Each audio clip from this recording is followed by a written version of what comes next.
The Wilhelm Gustloff was a German passenger liner whose sinking during World War II resulted in the deadliest maritime disaster in history. Built by the Blohm & Voss shipyard in Hamburg and launched in 1937, the ship was originally designed as a luxury cruise vessel for the Nazi regime's Kraft durch Freude, Strength Through Joy, program, an initiative aimed at providing leisure activities and affordable vacations for the working class to promote social unity and loyalty to the Nazi ideology. Named after Wilhelm Gustloff, the head of the Nazi Party's Swiss branch who had been assassinated in 1936 by a Jewish student, the ship symbolized both propaganda and pride for the Third Reich. At 208.5 meters long and weighing over 25,000 gross registered tons, the vessel was capable of accommodating around 1,465 passengers and over 400 crew members. Its interiors included swimming pools, a ballroom, a movie theater, and dining salons, luxuries intended to reflect the people's paradise myth propagated by the regime. When World War II began in 1939, the ship's peaceful mission was quickly abandoned. The Wilhelm Gustloff was first converted into a hospital ship, painted white with red crosses, and operated under the Geneva Conventions. It served this purpose mainly during the invasion of Poland and early campaigns but was later stripped of this status. In 1940, it was transferred to the Kriegsmarine and stationed in Gotenhafen, modern-day Gdynia, Poland, to serve as a floating barracks for U-boat trainees of the 2nd Submarine Training Division.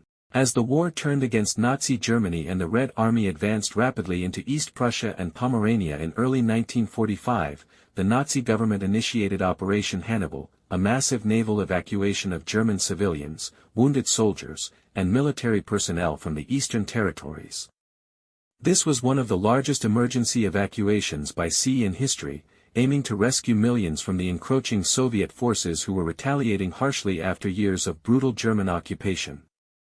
On January 30, 1945, the Wilhelm Gustloff left Gotenhafen in the midst of this chaos. It was dangerously overloaded with an estimated 10,000 to 10,500 people aboard, including civilians, members of the Kriegsmarine, wounded soldiers, and young female naval auxiliaries known as Marinehelfern.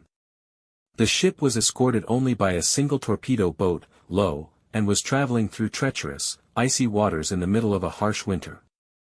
That night, as the ship steamed slowly westward without zigzagging, a standard defensive maneuver against submarines, and with its lights partially turned on, it was detected by Soviet submarine S-13, commanded by Captain Alexander Marinesko. At around 9 p.m. the S-13 fired 3 torpedoes that struck the ship's port side.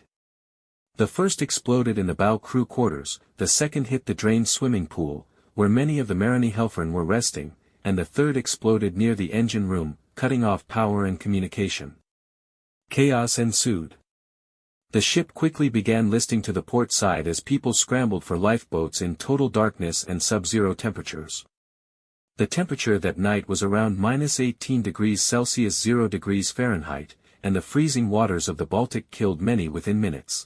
Lifeboats were poorly deployed, many passengers were trapped below deck, and others were crushed or thrown into the icy sea as the vessel tilted. Within approximately 45 minutes to an hour, the Wilhelm Gustloff sank beneath the waves.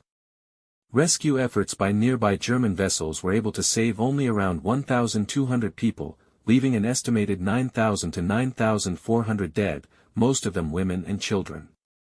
The magnitude of the disaster was staggering, far surpassing the losses of more famous maritime tragedies like the Titanic or the Lusitania. Despite this, the sinking of the Wilhelm Gustloff received limited attention in the post-war narrative, largely because it occurred during the final months of the war when the Allies were uncovering Nazi atrocities, and the plight of German civilians received little sympathy internationally. Over the years, historians have debated the morality of the attack, with some viewing it as a legitimate military strike against a vessel carrying soldiers, while others consider it a disproportionate tragedy due to the high civilian toll. The wreck of the Wilhelm Gustloff now lies at a depth of about 45 meters in Polish territorial waters and is considered a war grave. Diving to the site is restricted. The disaster has since inspired numerous documentaries, books, and films, and remains a powerful reminder of the vast civilian suffering that accompanied the collapse of Nazi Germany. The story of the Wilhelm Gustloff stands today not only as the largest maritime loss of life ever recorded, but also as a poignant symbol of the chaos, desperation, and human cost of total war.